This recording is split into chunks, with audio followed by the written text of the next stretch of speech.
ಈ ಸಿಂಧುದುರ್ಗ್ ಫೋರ್ಟ್ನ ಕನ್ಸ್ಟ್ರಕ್ಷನ್ ಮಾಡ್ಬೇಕಾದ್ರೆ 4,000 pound ಸೀಸಾ use ಮಾಡಿದ್ರಂತೆ. ಏಕಂತೇಳಿದ್ರೆ ಆ ಸೀಸಾ ಯೂಸ್ ಮಾಡೋದ್ರಿಂದ ಕನ್ಸ್ಟ್ರಕ್ಷನ್ ತುಂಬ ಸ್ಟ್ರಾಂಗ್ ಆಗಿರುತ್ತೆ, ತುಂಬ ಲಾಂಗ್ ಲಾಸ್ಟಿಂಗ್ ಬರುತ್ತೆ, ಜೊತೆಗೆ ಯಾವುದೇ ರೀತಿಯ ಫೈರಿಂಗ್ ಕೂಡ ಏನೂ ಆಗಲ್ಲ ಅನ್ನೋ ಇಂಟೆನ್ಷನ್ ಇಟ್ಕೊಂಡು ಅದ್ರ ಜೊತೆಗೆ 3,000 to 4,000 ಸ್ಕಿಲ್ಡ್ ಎಂಪ್ಲಾಯೀಸ್ನ ಯೂಸ್ ಮಾಡಿಕೊಂಡು ಈ ಒಂದು ಭವ್ಯವಾದಂತಹ ಅವರ ಕನಸಿನ ಸಿಂಧುದುರ್ಗ್ ಫೋರ್ಟ್ನ ಡೆವಲಪ್ಮೆಂಟ್ ಮಾಡ್ತಾರೆ. ಅಷ್ಟೊಂದು ಇಂಟೆನ್ಸ್ ಆಗಿದ್ರು ಈ ಒಂದು ಕನ್ಸ್ಟ್ರಕ್ಷನ್ಸ್ಗೆ, ಪರ್ಟಿಕ್ಯುಲರ್ಗೆ ಈ ಸಿಂಧುದುರ್ಗ್ ಫೋರ್ಟ್ಗೆ.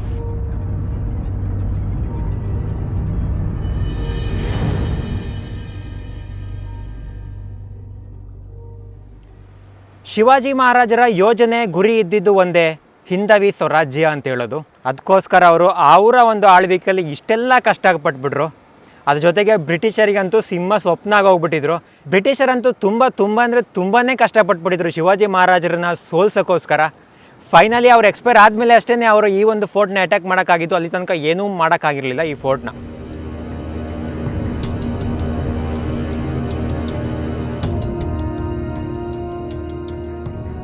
ಈ ಒಂದು ಕೋಟೆ ಫುಲ್ಲಿ ಡೆವಲಪ್ ಆಗಿರೋದು ಕಲ್ಲಿಂದ.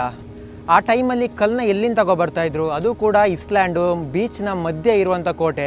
ಸಿಂಪಲ್ ಥಿಂಗ್ಸ್ ಅವಾಗ ಅವ್ರು ಮಾಡಿದ್ದು, ಈ ಬೀಚ್ ಮಧ್ಯದಲ್ಲಿ ತುಂಬ ದೊಡ್ಡದಾದಂಥ ಕಲ್ಲಿನ ಒಂದು ಏರಿಯಾ ಇತ್ತು. ಆ ಒಂದು ಏರಿಯಾನ ಸೆಲೆಕ್ಟ್ ಮಾಡಿಕೊಂಡು ಈ ಥರದ ಕಲ್ಲಿನ ಗುಡ್ಡೆಗಳಿಂದ ಕಲ್ಲನ್ನ ಕೆತ್ಬಿಟ್ಟು ಆ ಕಲ್ಲುಗಳಿಂದಲೇ ಇಂತಹ ದೊಡ್ಡ ಭವ್ಯವಾದಂಥ ಫೋರ್ಟ್ನ ಅವರು ಡೆವಲಪ್ ಮಾಡಿದ್ದು. ಸೊ ಸ್ಮಾರ್ಟ್ ವರ್ಕ್ ಕೂಡ ಮಾಡಿದ್ರು ಅವರು. ಕಲ್ಲನ್ನ ಬೇರೆ ಕಡೆ ತಗೊಂಬರ್ಬೇಕು ಅಂತ ಹೇಳುವಂಥ ರೀಸನ್ಸೇ ಇರಲಿಲ್ಲ. ಇಲ್ಲೇ ಇರೋ ಕಲ್ಲನ್ನ ಕೆತ್ತಿದ್ರು, ಇಲ್ಲೇ ಬಿಲ್ಡಿಂಗ್ ಕನ್ಸ್ಟ್ರಕ್ಷನ್ ಮಾಡ್ತಿದ್ರು. ಅದರಿಂದಾಗಿ ಅವರಿಗೆ ಟೈಮು ಸೇವ್ ಆಯಿತು. ಅದಕ್ಕೋಸ್ಕರ ಇಷ್ಟು ದೊಡ್ಡ ಫೋರ್ಟ್ನ ಬರೀ 3 ವರ್ಷದಲ್ಲಿ ಕನ್ಸ್ಟ್ರಕ್ಷನ್ನ ಮುಗಿಸೋದವರು.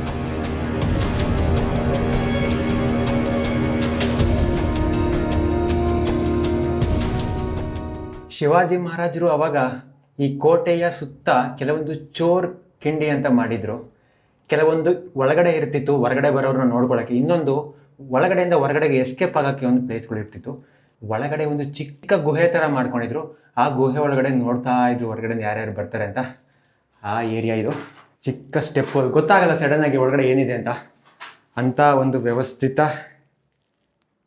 ಗೋಡೆ ಕಟ್ಟಡ. ಓಹೋ, ಇಲ್ಲಿ ಇವೆಲ್ಲ ದೀಪ ಕಸಾಗಿ ಇಟ್ಕೊಂಡಿದ್ದಂಥ ಜಾಗಗಳಿವು. ದೀಪ ಕಸ್ತಾಯಿದ್ರು. ಅದಾದಮೇಲೆ ಇಲ್ಲಿ ಚಿಕ್ಕ ಚಿಕ್ಕ ಕಿಂಡಿಗಳು, ಹೊರಗಡೆಯಿಂದ ಯಾರಾದರೂ ಎನಿಮೀಸ್ಗಳು ಬರ್ತಾರ ಅಂತ ನೋಡ್ಕೊಳ್ಳೋಕ್ಕೆ ಇಲ್ಲೆಲ್ಲ ಮಾಡ್ಕೊಂಡಿದ್ದಾರೆ. ಛತ್ರಪತಿ ಶಿವಾಜಿಯವರ ಅವತ್ತು ಕಟ್ಟಿದ್ದು ಕೇವಲ ಕೋಟೆಗಳನ್ನಲ್ಲ, ಅವರ ಕನಸಿನ ಹಿಂದವಿ ಸಾಮ್ರಾಜ್ಯನ. ಅಷ್ಟು ಕ್ಲೀನಾಗಿ ಕಟ್ಟಿದಂಥ ಕೋಟೆ ಇದು.